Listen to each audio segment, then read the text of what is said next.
વાપીના ટ્રાન્સપોર્ટર્સમાં છેલ્લા 1 માસથી ભારે ચિંતા જોવા મળી રહી છે।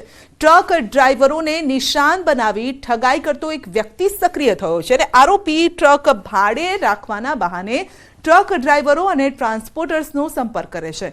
તેમને એડવાન્સમાં પૈસા પેમેન્ટ કરવાનું બહાનું પણ બતાવી ફોન પે કે પછી ગૂગલ પે પર પૈસા અંગે રિક્વેસ્ટ મોકલે છે અને જે રિક્વેસ્ટ સ્વીકારતા જ ખાતામાંથી પૈસા ઉપાડી છેતરપિંડી આચરવામાં આવે છે અને આ પ્રકારના કિસ્સા વધી રહ્યા છે। અમિત નામથી ફોન કરી અને યુવક આ પ્રકારની ઠગાઈ આચરે છે અને સમગ્ર મામલે વાપીના વિવિધ પોલીસ સ્ટેશનમાં ઠગ અમિત સામે જાણવા જોગ અરજી પણ થઈ છે। તો આ મામલે ટ્રાન્સપોર્ટરોએ વલસાડ સાયબર પોલીસને પણ રજૂઆત કરી છે અને તાત્કાલિક આરોપીની ધરપકડ થાય તેવી ટ્રાન્સપોર્ટર્સની માંગ છે। हमारे कार्ड का उपयोग दुरुपयोग कोई कर रहा है। अमित कुमार बोल के बंदा है जो हमारे कार्ड पे अपना नाम डाल के और वापी में सब ट्रांसपोर्टर को फ्रॉड कर रहा है, तो इसकी जल्दी धरपकड़ हो ऐसा हम लोग की मांग है। अमित कुमार नामનો આ એક માણસ છે જે બધા સાથે અમારે ટ્રાન્સપોર્ટ જેટલા બી અમારા ટ્રાન્સપોર્ટ ભાઈઓ છે એ લોકો સાથે બધું ફ્રોડ થઈ રહ્યું છે। લગભગ 1 થી 1.5 મહિનાથી આ બધી વસ્તુ ચાલી રહી છે અને લગભગ 30 થી 35 ટ્રાન્સપોર્ટવાળા જોડે એને ફ્રોડ કરેલો છે। લગભગ અમારા વાપીની મધ્યથી 30 ટ્રાન્સપોર્ટરની જોડે લાખોની ફ્રોડ થઈ ચૂક્યો છે અને અમારે ખાસ એટલું નિવેદન છે આપના માધ્યમથી કે પોલીસ ખાતું હરકતમાં આવે અને આવી જ ગયું હોવું જોઈએ, જલ્દી આની ધરપકડ થાય। બનાસકાંઠાના પાલનપુરમાં કારે સર્જ્યો છે અકસ્માત। કાર ચાલકે 3 લોકોને અડફેટે પણ લીધા છે અને સારવાર દરમિયાન 2 લોકોના મોત થયા છે। એક વ્યક્તિને ગંભીર ઈજા થતા સારવાર હેઠળ ખસેડાયો છે, તેને કાર ચાલક પોલીસ સ્ટેશનમાં હાજર છે।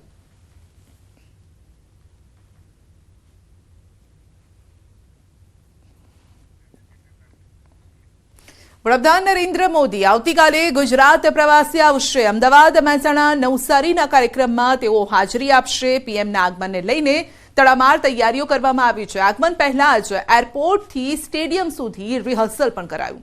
પોલીસ ઉચ્ચ અધિકારીઓએ રૂટનું નિરીક્ષણ કર્યું અને એરપોર્ટથી નરેન્દ્ર મોદી સ્ટેડિયમ સુધી પોલીસનો ચુસ્ત બંદોબસ્ત પણ જોવા મળ્યો।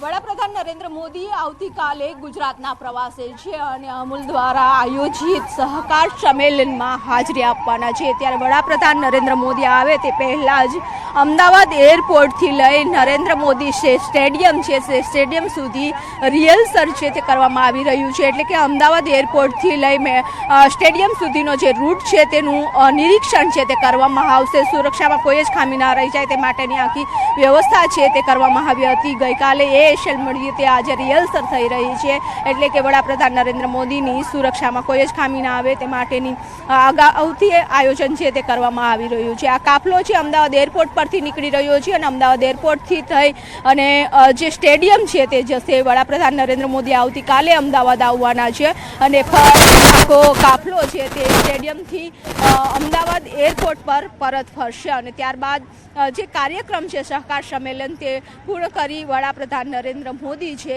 તે વાડીનાથ મહાદેવના જે પ્રાણ પ્રતિષ્ઠા મહોત્સવ છે ત્યાં જવા માટે રવાના થશે। કેમેરામેન અમિત શર્મા સાથે વિભુ પટેલ, ન્યૂઝ 18 ગુજરાતી, અમદાવાદ।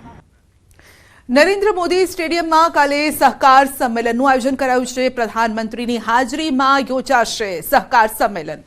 સહકારિતા મંત્રી અમિત શાહ પણ હાજર રહેશે અને 1.25 લાખથી વધુ ખેડૂતો અહીં હાજર રહેશે। 5 નવા પ્રોજેક્ટનું પીએમના હસ્તે ઉદ્ઘાટન થશે।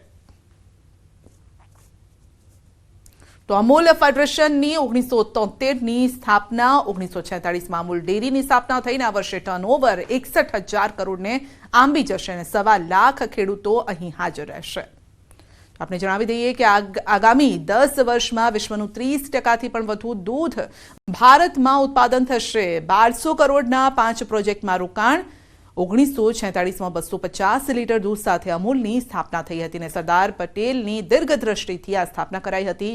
અમૂલ ફેડરેશનની સ્થાપનાના 50 વર્ષની ઉજવણી અને અમૂલના સંઘો થકી રોજ 300 લાખ લીટર દૂધ આવે છે। સ્થાપના સમયે ફેડરેશનનું ટર્નઓવર 20 કરોડનું હતું। ફેડરેશનનું ટર્નઓવર આ વર્ષે 61,000 કરોડને આંબી જશે અને દરેક ગામમાંથી 1.25 લાખ ખેડૂતો કુલ અહીં હાજર રહેશે। 1200 કરોડના 5 નવા પ્રોજેક્ટનું ઉદ્ઘાટન। ચીઝ, આઈસ્ક્રીમ, ચોકલેટ પ્લાન્ટનું ઉદ્ઘાટન થશે। અમૂલના એક્સપાન્શન માટે પણ હાલ 11,000 કરોડના પ્રોજેક્ટ અને 3,000 કરોડના કામ પૂર્ણ થયા છે। ગુજરાત અને ગુજરાત બહાર અમૂલ કરશે એક્સપાન્શન. પુણે, ગોવા, કલકત્તા, મુંબઈ, વારાણસી સહિતના સ્થળે વિસ્તાર આનું કરવામાં આવશે. 4 થી 5 હજાર લોકોને સીધી અને આડકતરી રીતે વિસ્તરણ થકી રોજગારી પણ મળી રહેશે. આજે આપણું ટર્નઓવર અમૂલ બ્રાન્ડનું 80,000 કરોડ રૂપિયાને આંબી ગયું છે. અમૂલ ફેડરેશનનું ટર્નઓવર 61,000 કરોડને આંબી જશે આ વર્ષે. દૂધ રોજનું 300 લાખ લીટર આવે છે. 36 લાખ સભાસદ છે. 18,600 ગામ, ગુજરાતના લગભગ દરેક ગામમાં એક દૂધ મંડળી છે. એટલે આમ વિશ્વની સૌથી મોટી સહકારી ડેરી સંસ્થા તરીકે આપણી આ સંસ્થા આજે ઉભરીને આવી છે. એટલે આમ આ પ્રસંગ એક ઉજવણીનો પ્રસંગ છે. ખેડૂતો ભેગા થઈ સહકારી મોડેલથી એક ગ્લોબલ લેવલની એક સંસ્થા કેવી રીતે ઊભી કરી શકે, ગ્લોબલ લેવલની બ્રાન્ડ એટલે વિશ્વની સ્ટ્રોંગેસ્ટ ડેરી બ્રાન્ડ તરીકે આજે જ્યારે અમૂલની ગણના થતી હોય તો ખેડૂતો તેમના પરિશ્રમથી, તેમની અથાગ મહેનતથી અને તેમની દૂરંદેશી વિઝનથી કેવી રીતે કામ કરી શકે તેનું આ જ્વલંત મોડેલ છે. પ્રધાનમંત્રી નરેન્દ્ર મોદી આવતીકાલે ગુજરાતના પ્રવાસે આવવાના છે અને અમદાવાદ સહિત અલગ અલગ જગ્યાએ 5 અલગ અલગ કાર્યક્રમોમાં પ્રધાનમંત્રી નરેન્દ્ર મોદી જે છે તેઓ ઉપસ્થિત રહેવાના છે. ત્યારે સૌથી પ્રથમ કાર્યક્રમ જે છે અમદાવાદના નરેન્દ્ર મોદી સ્ટેડિયમમાં ગુજરાત કોઓપરેટિવ મિલ્ક માર્કેટિંગ ફેડરેશનની ગોલ્ડન જ્યુબલી જે છે કે તેની ભવ્ય ઉજવણી પ્રધાનમંત્રી નરેન્દ્ર મોદી અહીંયા કરવાના છે અને નરેન્દ્ર મોદી સ્ટેડિયમમાં આ સમગ્ર કાર્યક્રમનું આયોજન કરવામાં આવ્યું છે. દ્રશ્યમાં આપ જોઈ શકો છો કે અત્યારે તમામ પ્રકારની તૈયારીઓ જે છે તે અત્યારે નરેન્દ્ર મોદી સ્ટેડિયમમાં કરવામાં આવી રહી છે.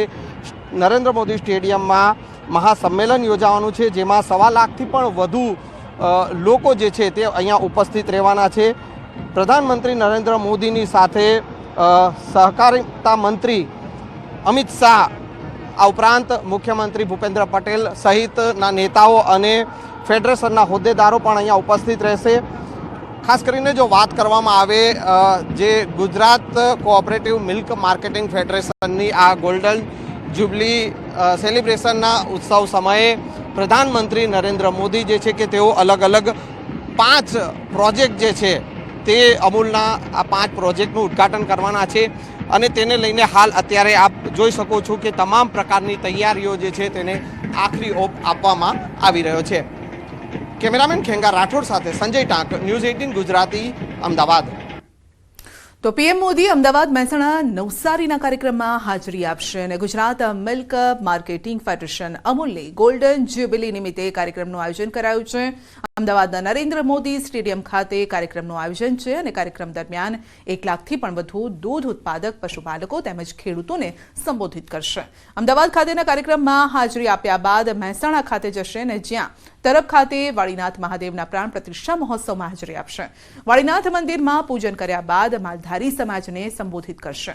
બપોર બાદ વડાપ્રધાન નરેન્દ્ર મોદી નવસારી જવા રવાના થશે. નવસારી ખાતે પીએમ મિત્ર પાર્ક અને અન્ય સરકારી યોજનાઓનું પણ તેઓ ખાતમુહૂર્ત અને લોકાર્પણ કરશે. નવસારી ખાતે પણ પીએમ જનસભાને સંબોધિત કરશે.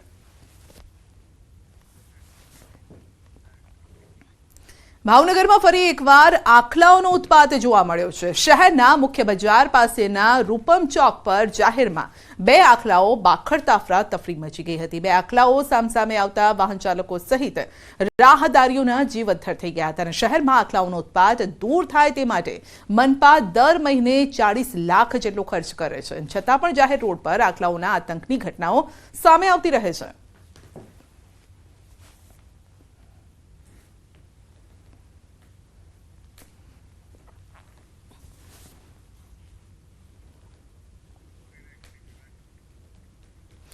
વડોદરા પાસેના શ્રીનારની શાળામાં ઘૂસ્યો સાપ અને શાળાના રસોડામાં સાપ ઘૂસી ગયો હતો.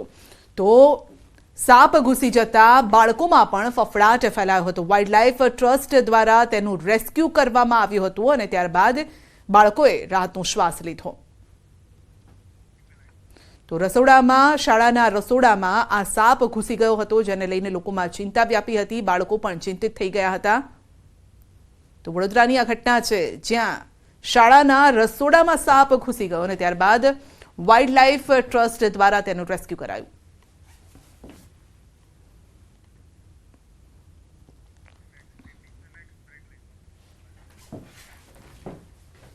તો બુલેટિનમાં આગળ વધીશું નાનકડા બ્રેક બાદ.